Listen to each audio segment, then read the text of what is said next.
Andrew Cherico here in the Star, home of the Dallas Cowboys practice field for the Sons of UCF.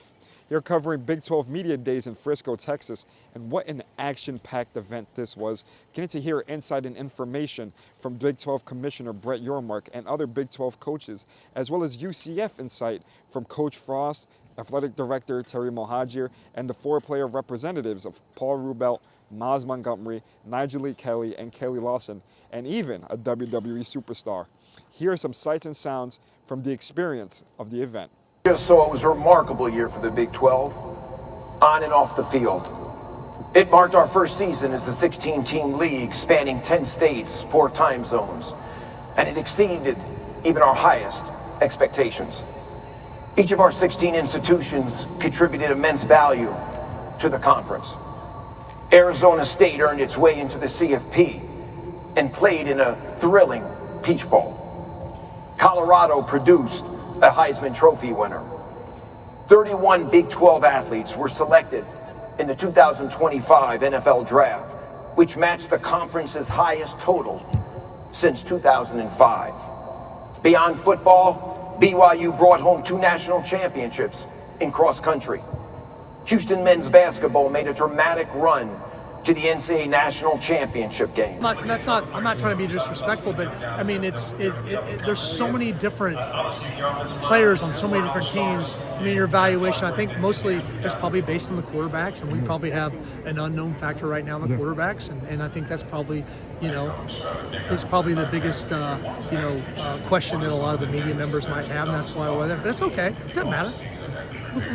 Look what it was last year. Look who ended up in the championship. 100%. Listen, I said earlier today, we've got we've got a great coaching lineup across this conference. We've got future Hall of Famers.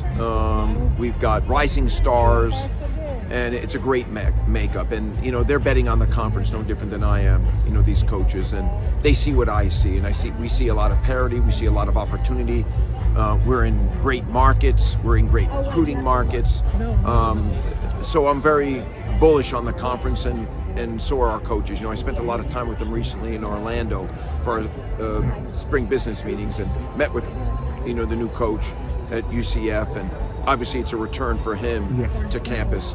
And he's very bullish on the future, and I think he's going to turn that program around very, very quickly. So I'm just happy to hear that he feels the same way I do about this conference. And over time, we're going to have some schools that really go to the top, and that's good as you think about progress and process. But we are going to be the deepest conference in America this year. I'm certain of that, no different than last year. And it's going to play out on the field, and there will be a lot of drama. And late season games are going to be very meaningful, and that's critically important to us. Underrated, not only as a running back, but as a player in college football right now? No, I've just been behind some really good people. You know what I mean? That's just the way it goes sometimes, and that's actually a good thing because I know what to do because I've been around them. So now I'm not overlooking anything. I'm not gonna lie, being a Knight, I love being a Knight. Like, I can actually say that, like, just the fan base, just the community, just everybody around, just seeing how everybody really loves UCF's. I love it. Really just seeing the fruits of our labor. It's been a real long and grueling off season in the right regard though. Like I see my boys putting in work, extra work day in, day out. So really just getting able to see us showcase our skills, our abilities, our God-given talents. That'd be more than a blessing. I'm ready to see us getting after the ball and scoring touchdowns. I'm ready for the week one. Do you see y'all style similar or different? For sure?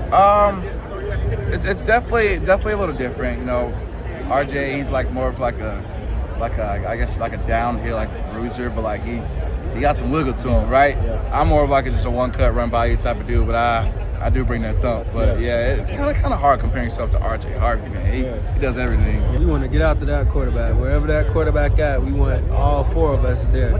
Wherever that running back at, we want all 4 of us there. Wherever that ball at, you should see every D lineman, every edge, everybody. Not even just the edge, the back end. All 11 of us on the ball. That's just attached to his name. That's a part of him now. But no, we don't. Living in 2017 doesn't help us. So we don't walk around talking about 2017 all day.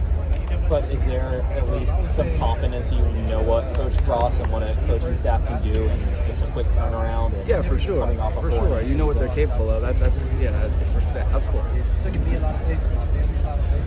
I want to ask you guys, how have you guys grown under Coach Cooper and his offensive system, and how he's working with Frost and things that you've learned from him?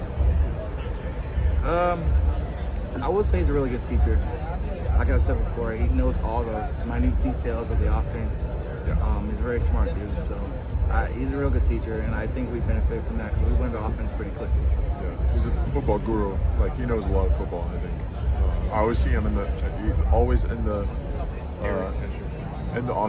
his office. Yeah, I don't know why. It's like not always what working in there, you know. And I've seen him there on the weekends when he shouldn't be there. I don't know what's putting in work for us. And obviously, it's his job, but you know, he could also just go home and be with his family, but he's not. Speaking with Coach Frost at Media Day, he said he found success quicker his first time around in 2016 than expected. And he believes in joining such a big and unpredictable Big 12 conference that a quick turnaround could also be on the horizon. It's a wide open style of ball here in the Big 12. I think there's a good variety of styles, but it's also it's fair, and I think it's pretty well balanced. And if we do things right, we can compete in this league, and if we do things wrong, we won't win. But I don't think you're going to get outclassed by anybody in this league, and it makes for a fun brand of ball where everybody has a chance. What excites you and what encourages you about that, knowing that it is possible you could have a quick turnaround, especially for the guys as well? Yeah, we had a lot of success probably earlier than we thought we would. My first stint at UCF. I think that'll be even bigger mountain to climb because of the level of football that's played in this league. I loved being in the American, but it wasn't the same level that of teams that we're going to be facing now. That being said, you know, now that we're in Orlando, Florida, and in a big-time league, the type of talent that we can attract to Orlando is a lot better. And if we do things right, we're going to have a chance. So, again, I'm excited about the players we have. We flipped the roster, made a lot of changes. We have a lot of talent. It's just we don't have a lot of returning production or experience. And it's going to be a challenge for us to see how fast we can take that collection of individuals and turn them into a team. But it's going to be a fun ride. Taven came in, really throws it well, good runner, made a lot of plays in spring. Jakari, I think with KZ helping him and in our system has really blossomed, and I've seen him go from an athlete to a quarterback, made a lot of good plays. And Cam Fancher has played a lot of football and is really consistent, good athlete, can throw it. I'd feel comfortable with any one of those guys taking the reins. It's up to them, and I'm not going to decide. They're going to decide based on who the most consistent is and who can make the most plays. You mentioned consistency and making plays. Are those some of the biggest traits you're looking for when finally honing in on this decision? What will allow these guys to step up into that role? Consistency and reliability, because all three of them are talented enough to win games if they're consistent and reliable. So we'll go into fall and we'll grade everything they do, and at the end of the day, I hope one of them steps up and makes it easy. I got a question for you.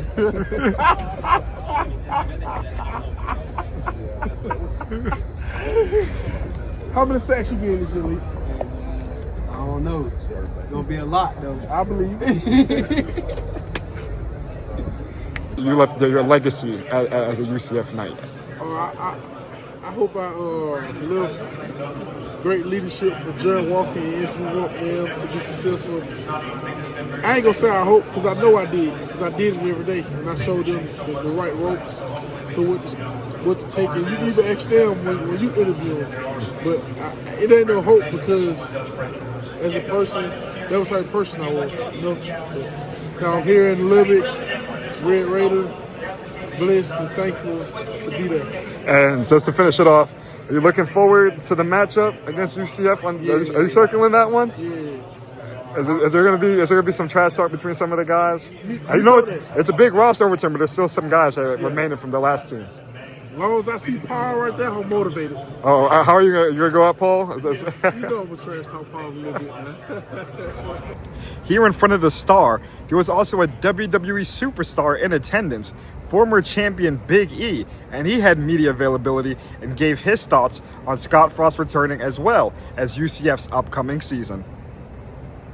They were like 0-11, so some rough years. But seeing the growth of UCF football has been incredible. I thought the Nebraska hire when Scott Frost jumped to Nebraska, I thought was really going to work. I was excited about it. I thought it was an A+ hire. Unfortunately, it didn't go the right way. But I think him being back in Orlando at UCF could really be a game changer. I'm really excited to see what happens there.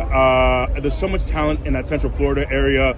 And now with UCF being in a major conference in the Big 12, I think they have a lot of potential to be really good in the conference again. So I'm excited to see what Scott Frost does in Orlando again. And yeah, it's going to be real. Well, obviously he knows what it takes to win in Orlando because he did it. Different circumstances. You know, he took over for George O'Leary, and he took over when they weren't in the Big 12. They were in a different conference.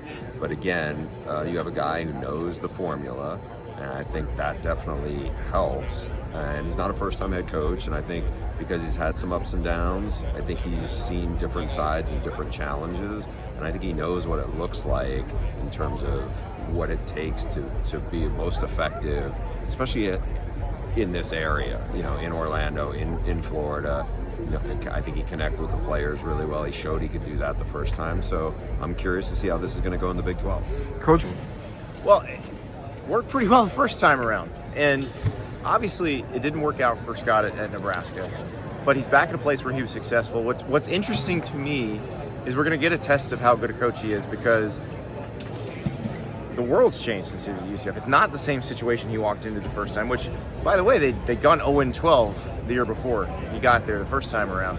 But the difference was the whole roster couldn't leave, and he wound up inheriting some really good players, and those guys, you know, combined with the guys he recruited, turned into an undefeated season in 2017. So now, can he come in a situation where he's got to rebuild the roster almost from scratch year one, and then build it up to a more competitive team in a more competitive conference?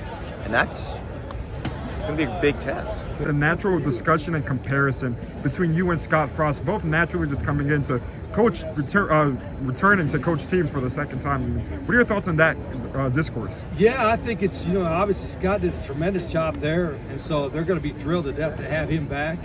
And he's going to be the same as me. He's like, probably, hey, there's a few things that have changed, but I remember this, I remember that. And he's in a great location because of the talent there is in Florida. And for me, it's a little different because I also played here. So there was a lot of feelings of some kind of way, you know, both when I was here the first time. I can remember my first year as a head coach there in 2001. I think I spoke at like 95 different things, you know, different things. I was doing everything. I was saying no to everything. And when I came back, I probably had 195 requests this year. And I'm like, I read somewhere where a guy listed the 5 keys to having a successful life or a happier life. And the first one was, don't make yourself available all the time to everybody, because then that makes you a clown, right? That's what a clown does. He's available. So I'm like, I really kind of need that, because there's a lot of really neat places I wanted to go. They wanted me to come speak at, but I can't make myself available all the time because I got to be around these guys. I got to be around my staff. So I had to kind of pick and choose that, and I think it helped myself keep my sanity, but it also helped me get to know my guys quicker than maybe I would have earlier.